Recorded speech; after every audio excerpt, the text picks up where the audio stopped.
돌아오는 금요일이 우리 민족의 고유 명절인 구정이죠.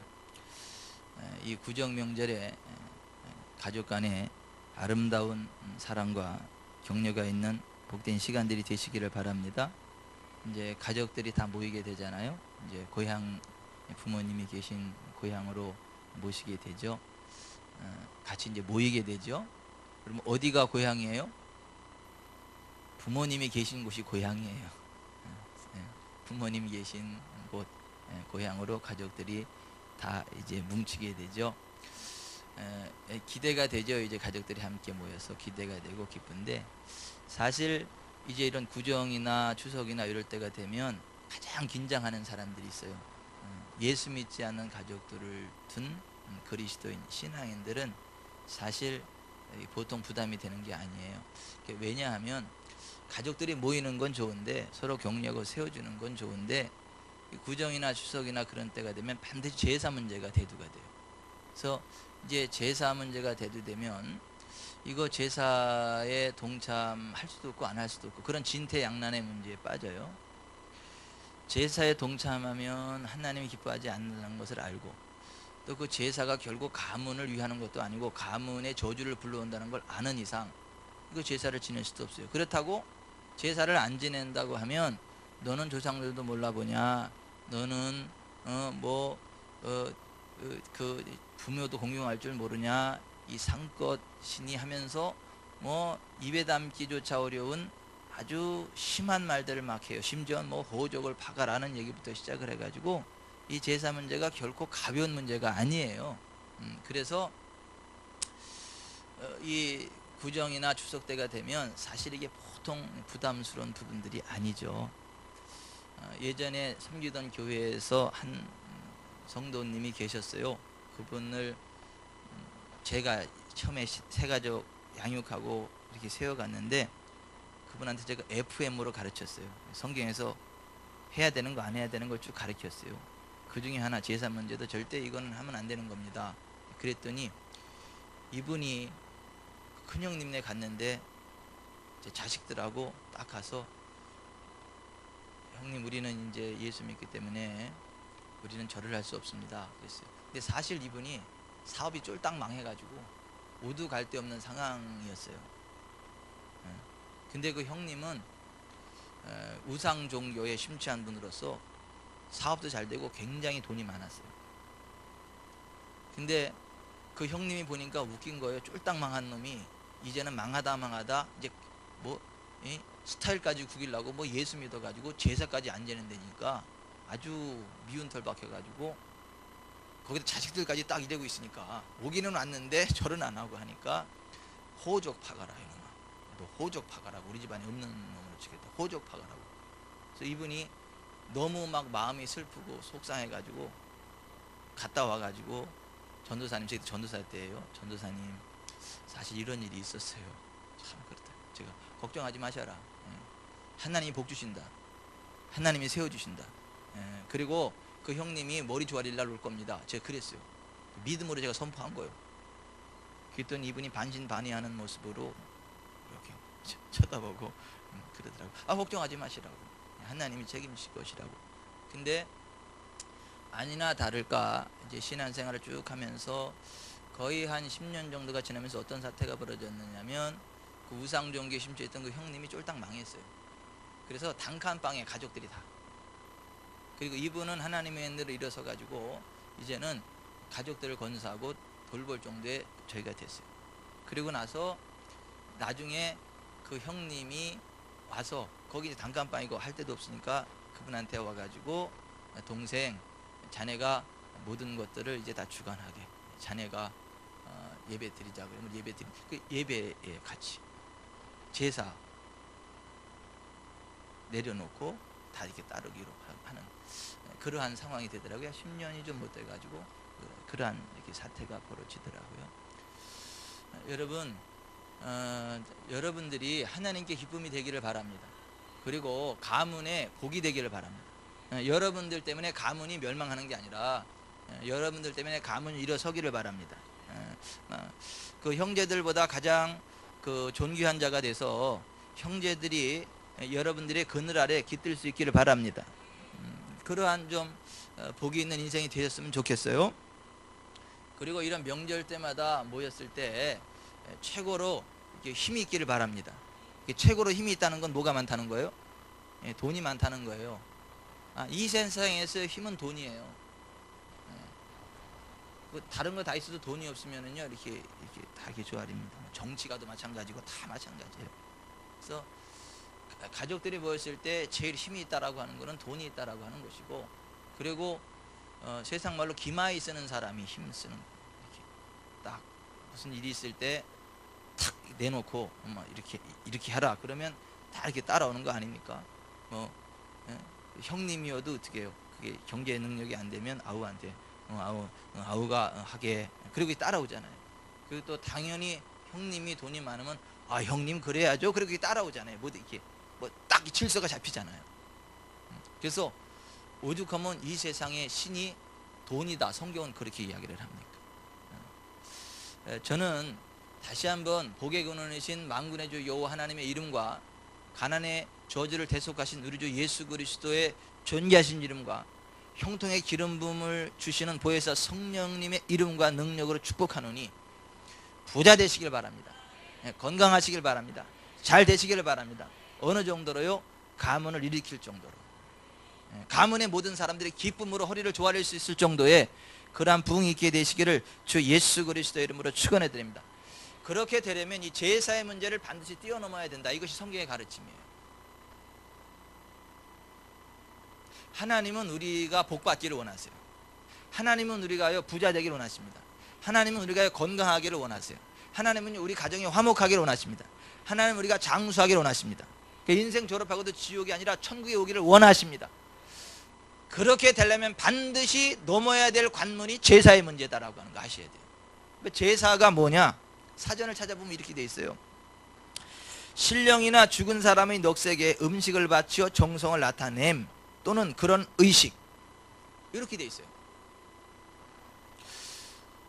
이 제사가 언제부터 시작이 됐는가, 또 그 제사가 갖는 진정한 의미가 무엇인가, 여기에 대해서 제대로 알고 제사를 지내는 분이 사실 별로 많지 않은 듯합니다.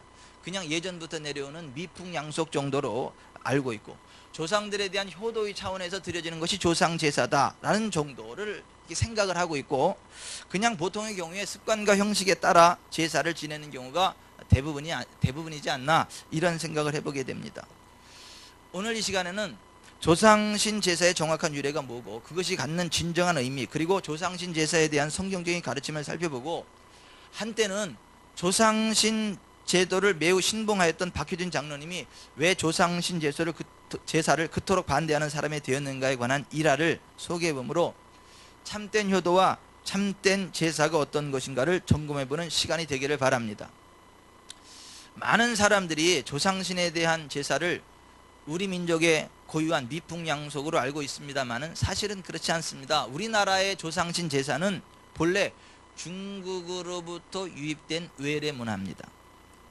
중국에서 공자 시대 이전에 하나라와 상나라가 있었는데요. 그 공자 바로 이전 시대에 하나라와 상나라 때 제사가 시작된 걸로 기록이 되어 있습니다. 당시의 제사는 지금처럼 죽은 자에 대한 제사가 아니었고 살아있는 자에 대한 제사였다라고 하는 겁니다.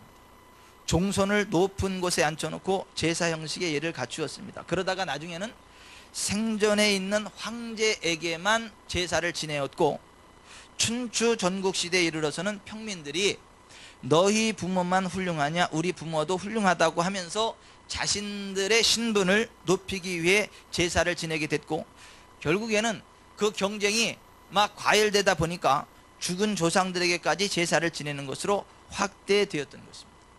그러니까 죽은 조상에 대한 제사가 본래부터 있었던 게 아니고 그 시기와 알력으로 생겨난 게 제사제도다라고 하는 것입니다. 전 세계의 모든 민족 가운데에 있는 그러한 종교와 제사의 근원은 하나님께 대한 제사입니다. 원래 제사는 하나님께 드려지게 되어 있어요. 성경에서도 하나님께 제사를 드리라고 합니다. 그리고 인류의 시절로부터 하나님께 제사를 드렸어요. 그런데 그 하나님께 대한 제사가 열방과 민족으로 뻗어가면서 와전되고 와해돼 가지고 이게 조상신 숭배로다가 우상 숭배로다가 탈바꿈된 거지, 원래 제사는 하나님께만 드려지게 되어 있었다라고 하는 것 참고적으로 아실 필요가 있습니다. 우리나라에는 제사가 언제 어떻게 들어왔나? 고려 때 중국에서 유교의 주자학이 전래되면서 설날 아침 일찍 일어나 어버이에게 세배를 올리고 아침밥을 먹었고, 죽은 조상에게 지내는 제사는 없었습니다. 그러니까 우리는 그렇게 해야 돼요. 예수 믿는 사람들은요. 설날이면 아침 일찍 일어나서 어버이께 세배하고요, 감사의 표시로 두둑하게 이렇게 용돈 드리고요, 그리고 덕담을 드리고, 가능하면 머리 뒷담 밀고 부모님께 축복 기도 해달라 해서 이렇게 축복 기도를 받고, 그게 이 설 명절을 제대로 보내는 거예요. 원래 고려시대 때 원래 구정의 어떤 그 모습이 그런 거였었습니다. 그러다가 나중에 왕에게만 제사를 지냈고, 고려 말기에는 성리학의 영향으로 사당을 지어 위패와 신주를 모셔놓고 특별한 사람에게만 제사를 지냈습니다. 그러니까 모든 사람들이 제사를 지내는 게 아니었어요. 그러다가 조선시대에 이르러 태조 이성계가 유교를 국교로 삼으면서 조상신 제사가 민간에 널리 장려됐습니다. 근데 왜 조선시대에 이 민간에 조상신 제사를 장려하게 했느냐 하면, 이성계가 무력으로다가 권력을 찬탈했죠. 정통성이 없어요. 정통왕이 아니에요. 이렇게 꾸떼따 일으킨 거예요.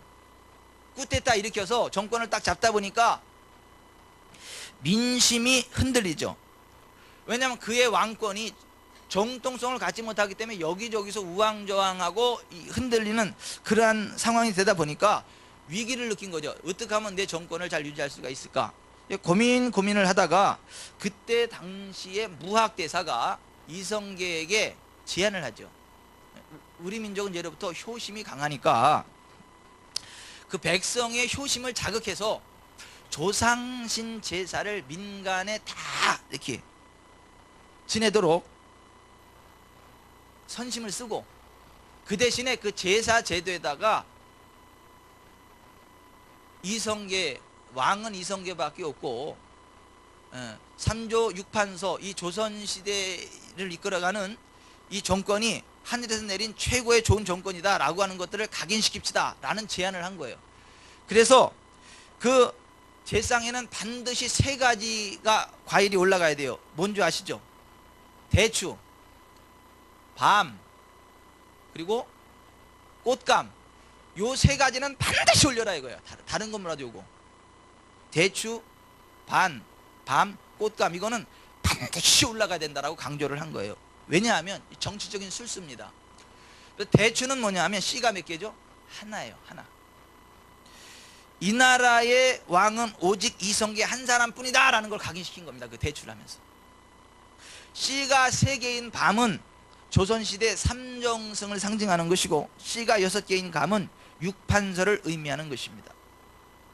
그러니까 이성계가 자기의 왕권의 정통성을 주장하고, 이시 조선의 3조 6판승이 이게 그 삼정승 6판서가 하늘이 내린 최고의 정치 질서고, 그래서 이 나라가 잘 살게 될 거다라는 것을 각인시키기 위해서 제사 제도를 도입한 것이다 라고 한 것입니다.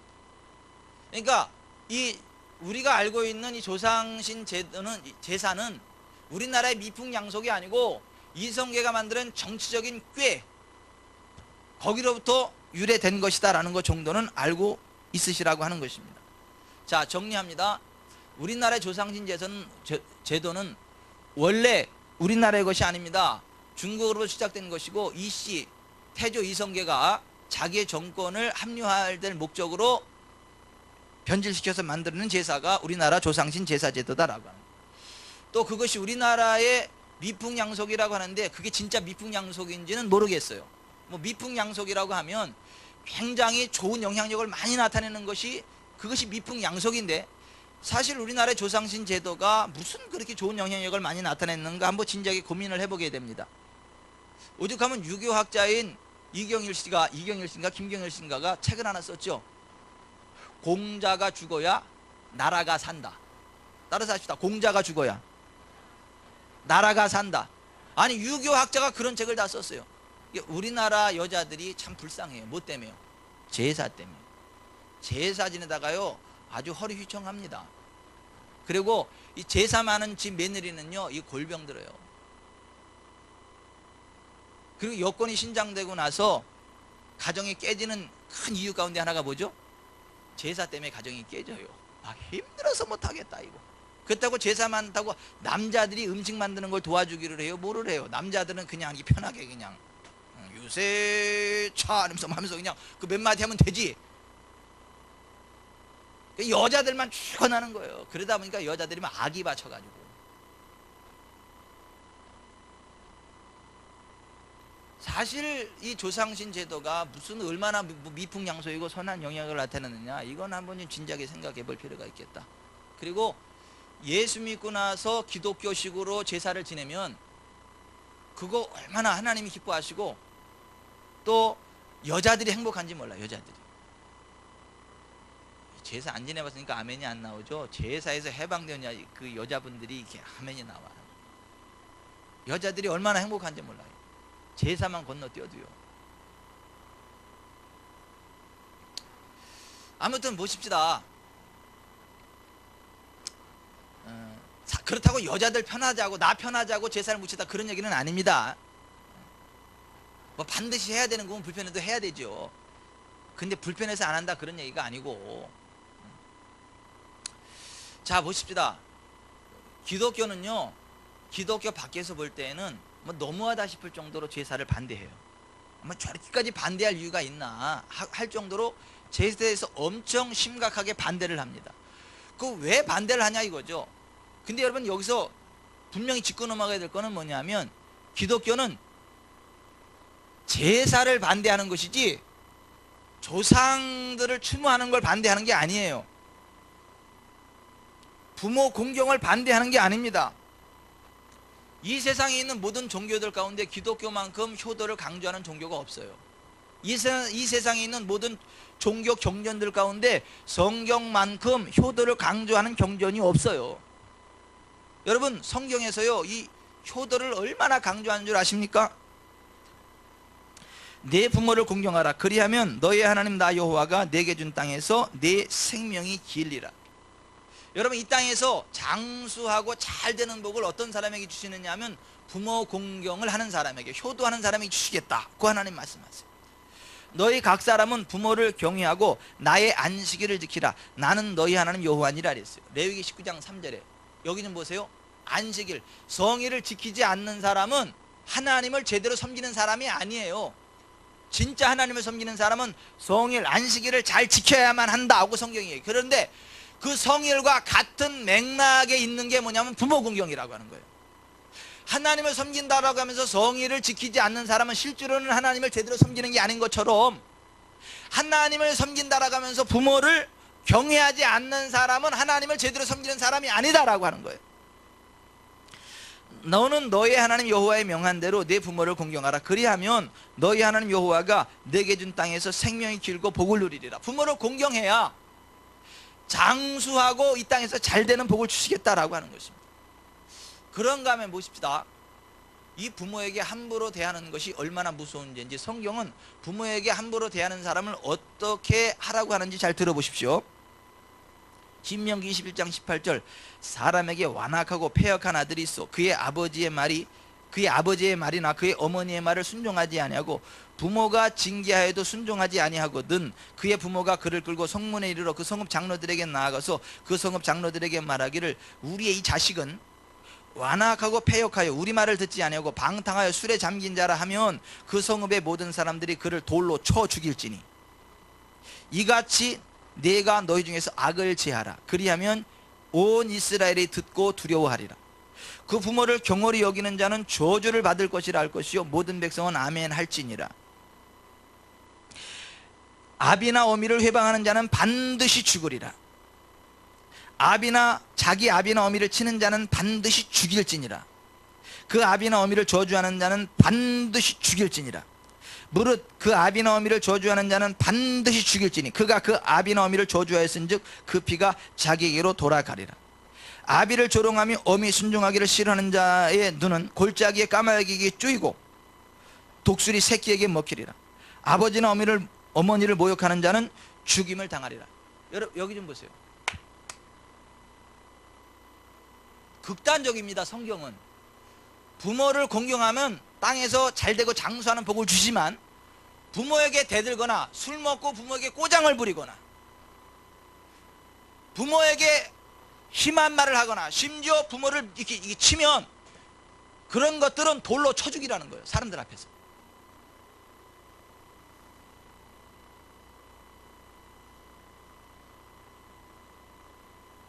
여러분 부모가 아니 자식이 부모 앞에서 술 먹고 꼬장을 부려요? 자식이 부모 앞에서요 큰 소리 쳐요? 자식이 부모 앞에서 대들어요? 쳐 죽여버리려잖아요. 쳐 죽이지는 못할 망정이요 종아리에 피가 나르도록 피가 터지도록 때려야 돼요. 왜 아멘을 안 하세요?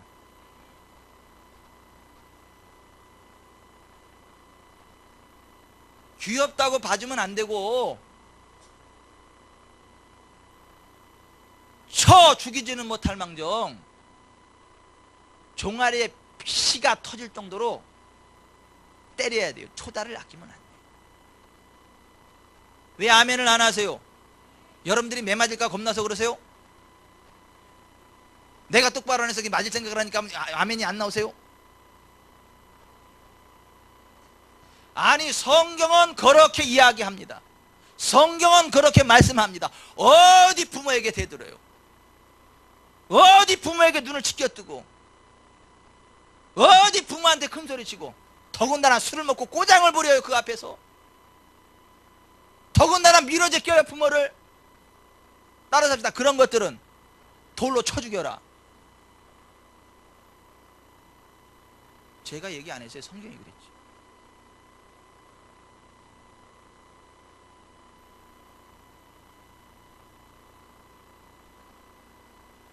우리 애들이 착하긴 한데 가끔 비슷하게 나가려 그럴 때가 있어요. 제가 그냥 두질 않아요. 제가 눈 한번 찍히면 우리 세 애들이요 오줌을 싸지는 않아도 이렇게 막. 그래도 저는 성경만큼 그렇게 하지는 않아요. 성경대로 해설면 뼈도 못 치렀어. 위에도. 그래서 저 자식들 얼마나 못됐냐 그게 아니라 비교적 우리 애들이 효자야 돼요. 효자 잘해. 그럼에도 불구하고 틈을 주면 안 돼.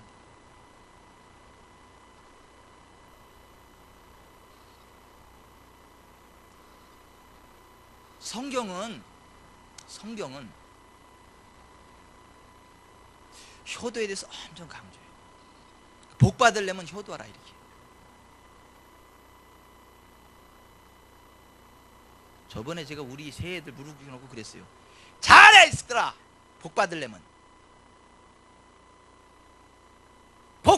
부모한테 잘해. 그래서 우리 새 애들 무릎 꿇게 앉혀놓고 나서 하다 또 지도 지한테 잘해야 된다 복 받으라고 또 어떻게 부모가 돼가지고 복 받으려면 나한테 잘하라고 또 그러냐. 성경이 그래. 성경이.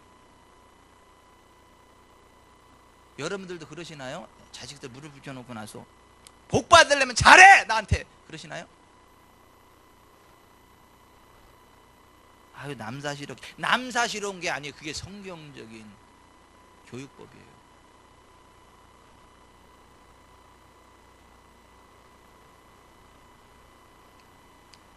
여러분 성경은요 기독교는요 지나치리만큼 부모 공경에 대해서 말씀을 하세요. 부모를 함부로 대하면 쳐 죽이라고까지 얘기를 해요. 만일 어떤 과부에게 자녀나 손자들이 있거든 그들로 먼저 자기 집에서 효를 행하여 부모에게 보답하기를 배우게 하라. 이것이 하나님 앞에 받으실 만한 것이니라. 보십시다. 하나님을 믿는 사람은 하나님께서 구원해 주길 바라고 받아주시길 원하는 사람은 반드시 해야 되는 게 있는데 자기 부모를 물질로 섬겨야 되고 부모의 부모 할아버지 할머니까지 물질로 섬겨야 된다. 그래야 하나님이 받아주신다니 그 말씀 하시는 거예요. 따라서 하십시다. 하나님이 받아주시는 사람은 부모님을 그리고 부모의 부모를 물질로 봉양하는 사람이다. 이게 성경의 가르침이에요.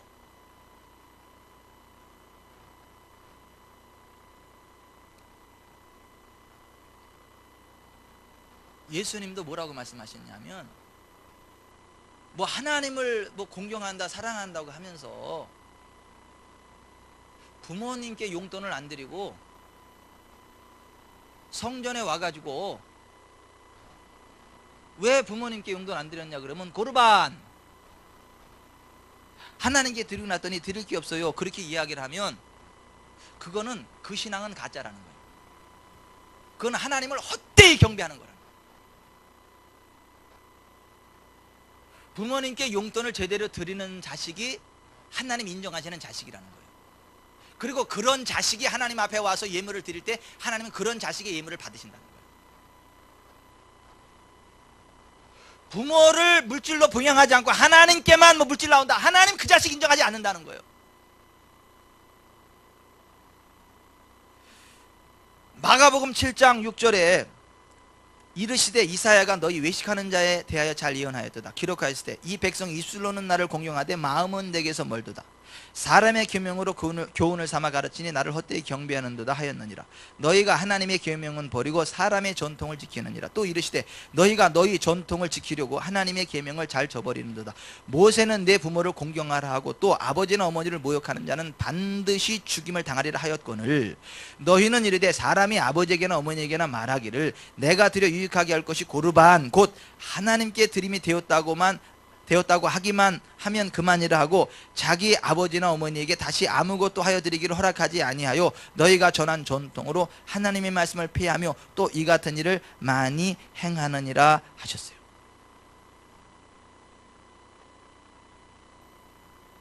그렇게 신앙생활하는, 여기 좀 보세요. 부모님께 용돈을 안 드리고 고르반 그러면 하나님이 그 자식은 안 받는다는 거예요.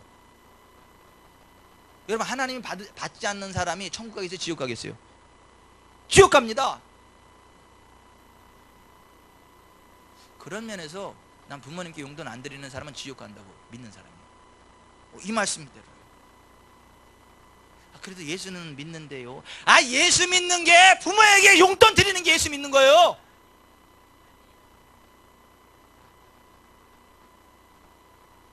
액수가 많고 적고가 아니라 자기가 할 수 있는 최선을 다해서.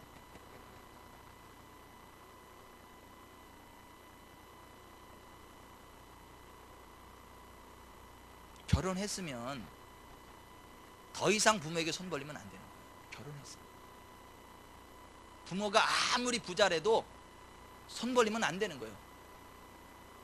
부모가 그냥 사랑해서 주는 건 기쁨으로 받지만 부모에게 손을 벌리는 것은 아니에요.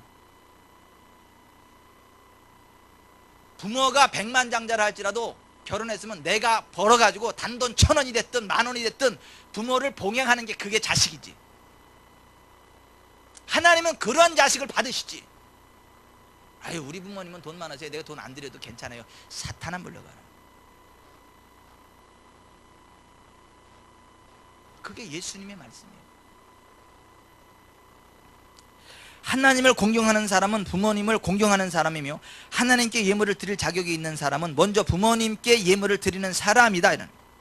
물질로 부모님을 섬기고 공경하지 않으면서 하나님을 섬긴다고 하고 하나님께 물질을 드리는 것은 매우 잘못된 것이고 하나님은 그런 사람들의 헌신과 예물을 받지 않으신다는 말씀.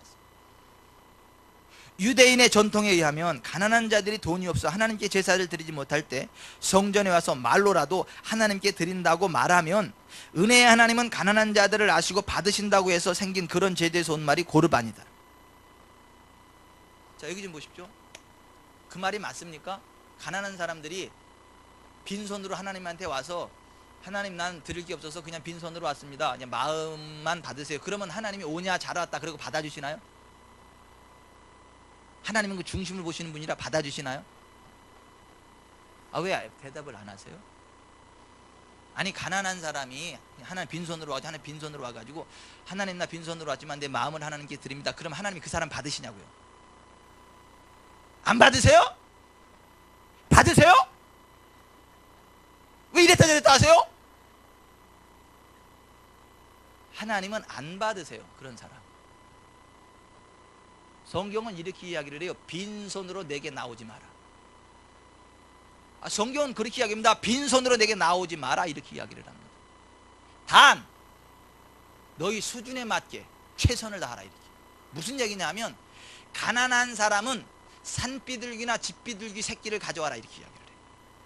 웬만큼 사는 사람은 양이나 염소 가져오라. 그렇게 얘기를 해요. 부자는 황소 가져오라. 이렇게 이야기를 해요.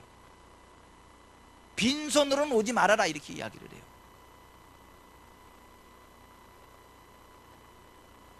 근데 하나님이 그걸 왜 가져오라고 하는 줄 아십니까? 그걸 받으시고요, 복을 주시기 위해서입니다.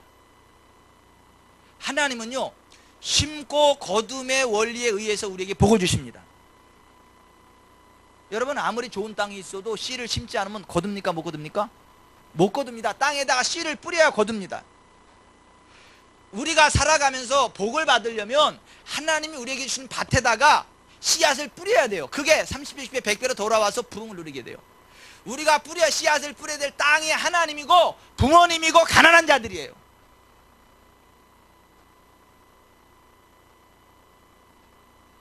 근데 예수님 당시에 유태교는 안 그랬어요. 가난한 사람들이 와서 빈손으로 와가지고 그냥 하나님께 마음을 드립니다. 그러면 고르반 그러면 그냥 인정해줬다고요. 그걸 인정해줬다고요. 그러니까 그 가난한 사람들이 이렇게 많은 거예요. 찌든 사람들이 이렇게 많고. 여러분 여기 좀 보세요. 농부가 가난해요. 그럼 가난하니까 밭에다가 씨 안 뿌려도 가을에 돼요? 아니, 가난하면 씨 안 뿌려도 돼요? 부자만 씨를 뿌리고 가난하니까 더 씨를 뿌려야 되는 거 아니에요? 빚을 내서라도 더 씨를 뿌려야 되는 거 아니에요? 그래야 가을에 100배를 거두는 거 아닙니까? 가난한 사람일수록 빚을 내서라도 씨를 뿌려야 가을에 희망이 있고 소망이 있는 거예요. 여러분들이 진짜 하나님 주시는 부흥을 누리기 원한다면 하나님 앞에 빈손으로 오지 마세요. 부모님께 빈손으로 가지 마세요. 주변에 어려운 사람들에게 말로만 도와주지 마세요. 여러분의 수준에서 할 수 있는 최선을 다하여 손에 들고 하나님께로 나아가세요. 손에 들고 부모님께 나아가세요. 손에 들고 가난한 자들에게 나아가세요. 이것이 성경의 가르침이에요. 그러면 하나님이 그 사람은 인정하시겠다는 거예요. 그 사람에게 복을 주시겠다라고 하는 것입니다.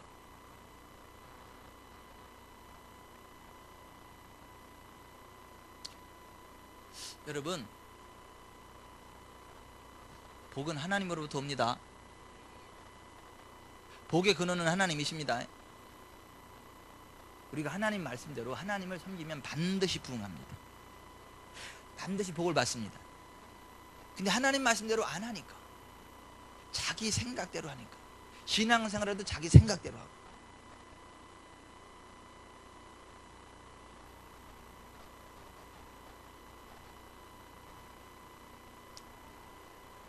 그런데 보십시다. 하나님 앞에 빈손으로 나오면 안 되는 것처럼 부모님에게도 빈손으로 나아가면 안 된다. 이게 성경의 가르침이라니까요. 따라서 하십시다. 하나님께 빈손으로 나아가면 안 되는 것처럼 부모님께 빈손으로 나아가면 안 된다.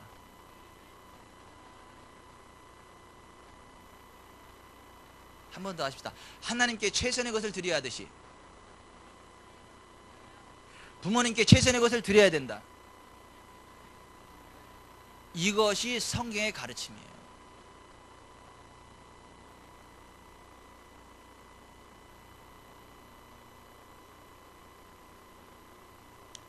성경은 조상신 제도를 반대하는 것이지, 조상신 제사 그거를 반대하는 거지 부모 공경을 반대하는 게 아니에요.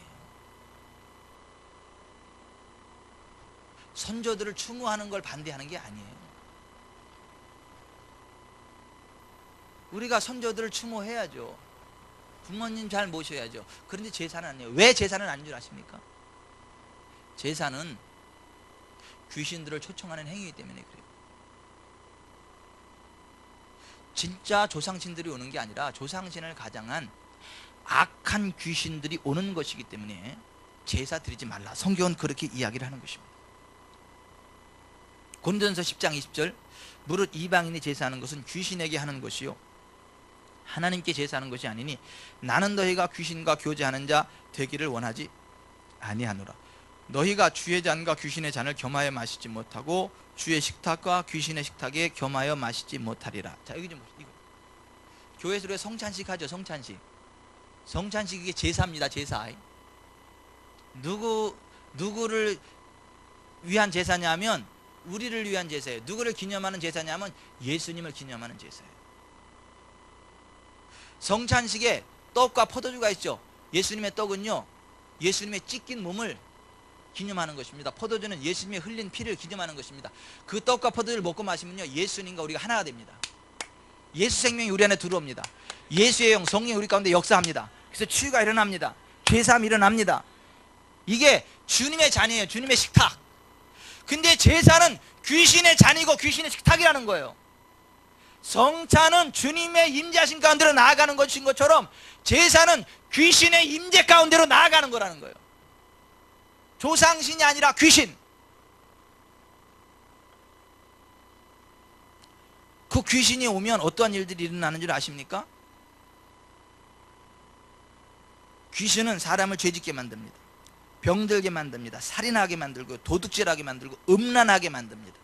그래서 귀신이 자꾸 오다 보면 독한 시기와 다툼을 일으키게 되고 혼란과 모든 악한 일들이 생겨나게 되고 남을 참수하게 되고 악해지게 되고 거짓말하게 되고 질병이 생기게 됩니다. 이것이 성경이 이야기하는 귀신의 영향력이에요.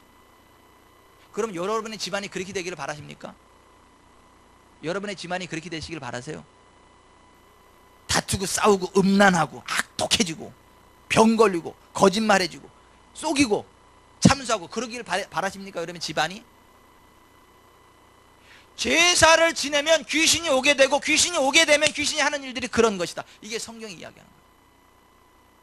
그래서 제사 지내면 안 된다라고 하는 것이에요. 하나님께 예배를 드려야 한다는 거예요. 하나님께 예배 드리면 성령이 오십니다. 성령이 오시면 우리가 거룩해집니다. 치유가 일어납니다. 부흥이 일어납니다. 제사한 음식은 먹어도 되나요? 안 되나요? 드시지 마세요. 드시지 마세요. 어떤 분은 괜찮아라고 십자가 긋고 예수의 피하고 먹으면 돼 그러는데 뻥 까지 말라 그랬어요. 아니 똥에다가 십자가 근다고 된장돼요? 똥에다가 예수의 피 그러면 그게 밥이 돼요? 따라서 합시다. 똥은 십자가를 그어도 똥이다. 똥은 예수의 피를 주장해도 똥이다. 제사한 음식은 영적으로 볼 때 귀신의 똥이에요. 아니 귀신의 똥이라니까요. 영적으로 볼 때.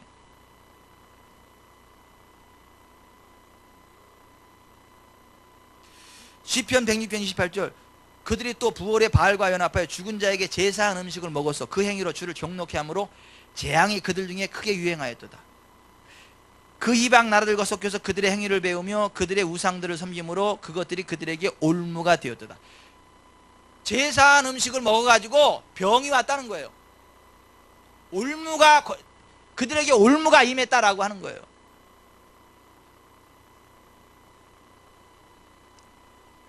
제사 음식 드시지 마세요.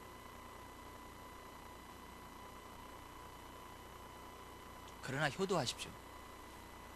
가문을 이렇게 세우십시오.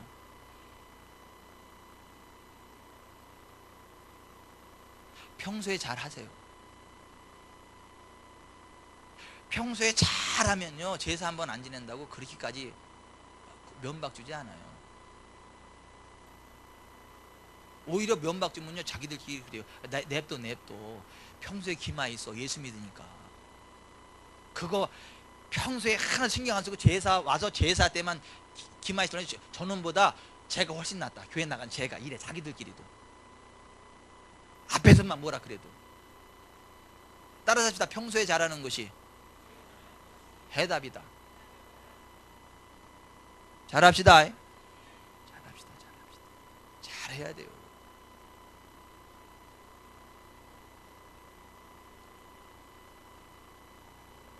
결혼한 사람들은 부모님께 용돈을 기대하지 마세요. 왜 아멘을 안 하신대요? 아니 드리셔야 된다니까요. 아니 액수의 많고 적음이 아니라 내가 할 수 있는 최선을 다해서 드려야 된다니까요. 부모님이 주시면 감사함으로 받는 건 맞는데 그걸 기대하면 안 된다고요.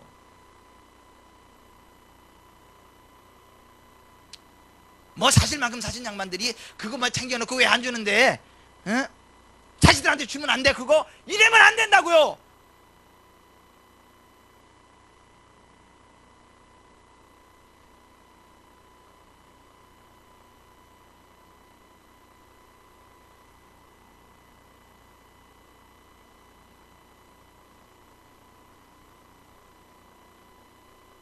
박효진 장로님의 하나님이 고치지 못할 사람은 없다 에서 발췌한 내용을 제가 읽어드립니다. 제사와 연관된 내용이에요.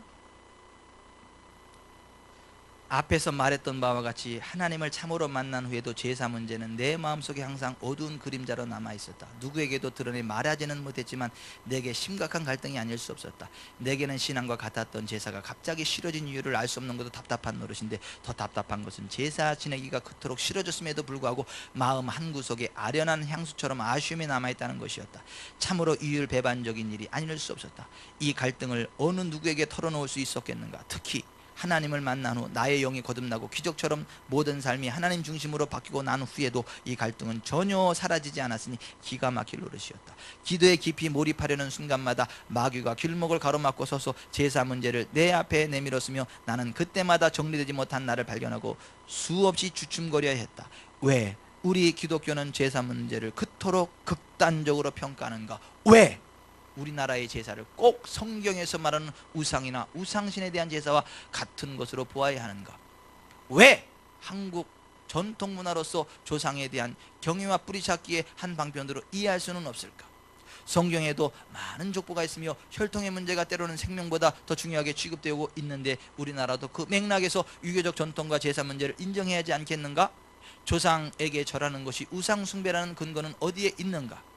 한번 시작된 불신과 회의는 좀처럼 꺼질 줄 모르고 내 가슴 깊은 곳에 고집스러운 성을 쌓아가고 있었다. 기쁨의 노래가 점점 사라지고 신앙의 열정이 식기 시작했으며 목사님의 피를 토하는 설교마저 마음에 와닿는 강도가 줄어들고 있었다. 그러한 영적 침체와 스트레스가 극한에 다다른 어느 날 나를 불쌍히 여기신 하나님께서 놀라운 해답을 주셨다. 그날 나는 평소에 가까이 지내던 믿음의 동역자 한 사람과 밤늦도록 기도를 하다가 집으로 돌아오고 있었다.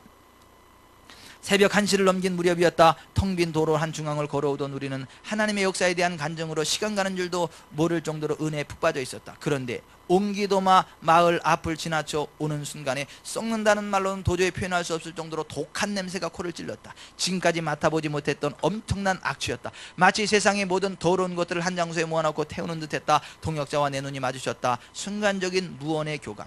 옹기도마 안에 틀림없이 무슨 일이 벌어지고 있다. 가봅시다. 옹기도마 안으로 들어갈수록 독한 냄새는 한층 더 코를 찔렀다. 사냥개처럼 냄새를 따라 걸어 들어가는 우리의 눈앞에 이윽고 환하게 불이 켜진 집이 나타났다. 활짝 열린 대문, 환한 전등불 아래 대청에서 분주히 움직이는 사람들을 보니 제사 지내는 집이 분명했다. 더 가까이 가볼까요?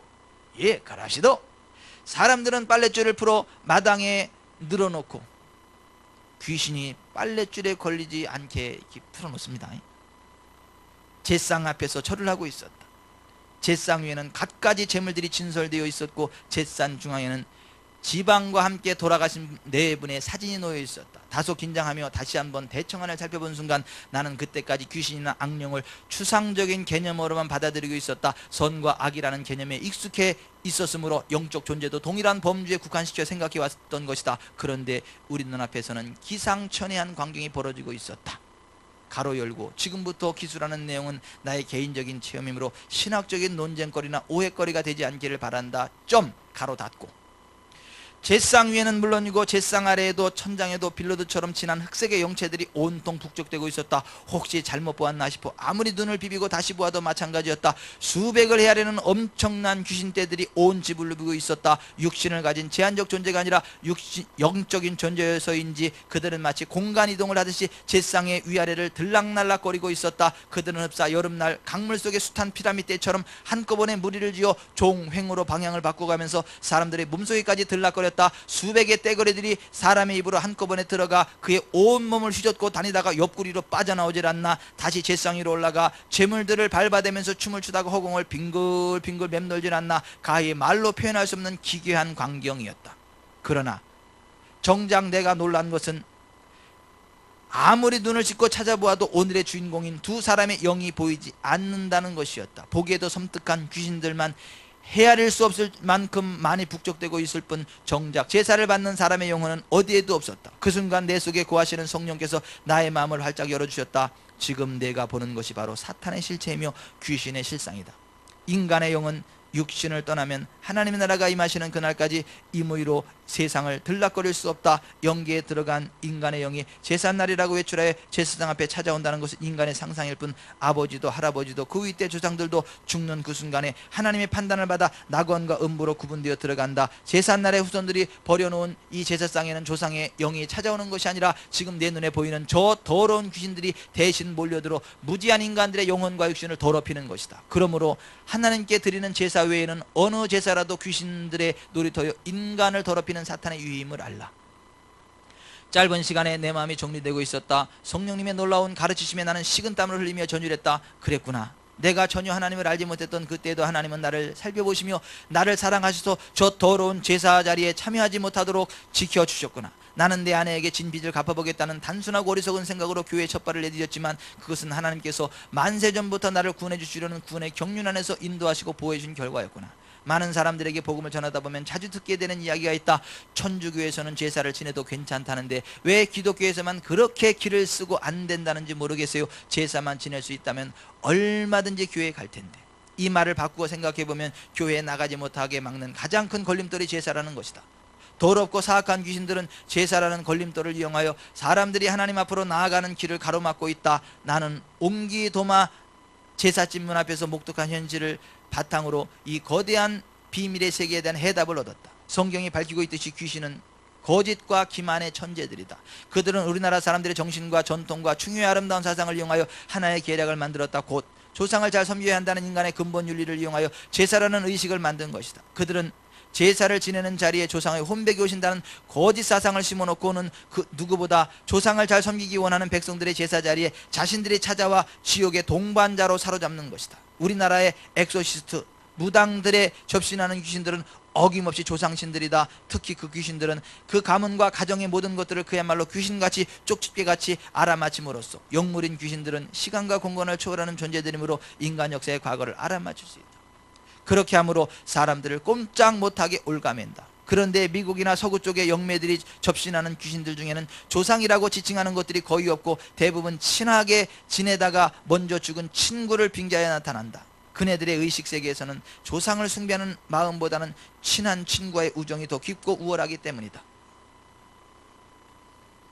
또 중국 쪽에는 조상이나 친구가 아니라 장군신이 나타난다. 중국인들에게는 장군 숭배 사상이 있어서 가는 곳마다 관우, 유비, 조자령 등 장군들의 사당을 지어놓고 숭배하기 때문에 귀신들이 그것을 이용하는 것이다. 결론적으로 말한다면 귀신들은 어느 나라, 어느 민족, 어느 개인 할 것 없이 그들이 노리는 대상의 가장 취약한 부분을 치고 들어와서 그것의 영적 갈고리를 꿰는 것이다. 우리나라 사람들의 효도 사상은 극히 칭찬받아야 하고 장려돼야 할 미덕 중의 미덕이다. 그러나 귀신들이 이것을 교묘하게 악용하여 수많은 사람들을 하나님 앞으로 나아오지 못하게 하는 도구로 사용하는 것을 안 이상 그대로 있을 수 없어서 개인적인 체험을 덧붙인 것이다. 이 놀라운 비밀을 깨닫게 해주신 하나님께 영광을 돌린다. 무릇 이방인이 제사하는 것은 귀신에게 하는 것이요 하나님께 제사하는 것이 아니니 나는 너희가 귀신과 교제하는 자 되기를 원하지 아니하노라. 아멘. 말씀을 맺겠습니다.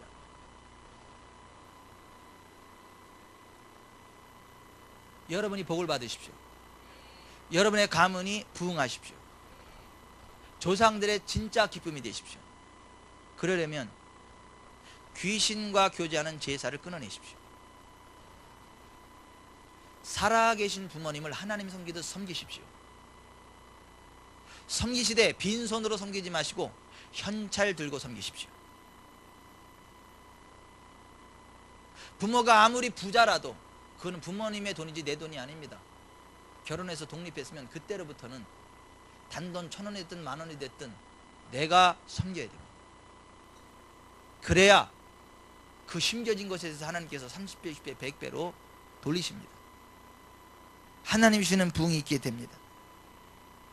이번 구정명절에 가족들을 만날 때 진짜 잘 섬기시기를 바랍니다. 그러나 제사는 아닙니다.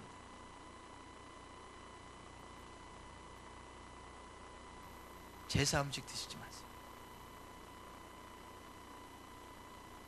아예 난 제사 음식 안 먹으니까 제껴놓으세요. 제사 안 지는 음식으로 드세요.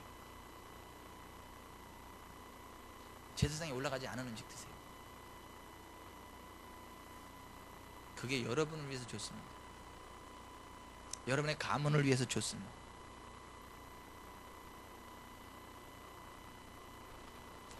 기도하겠습니다.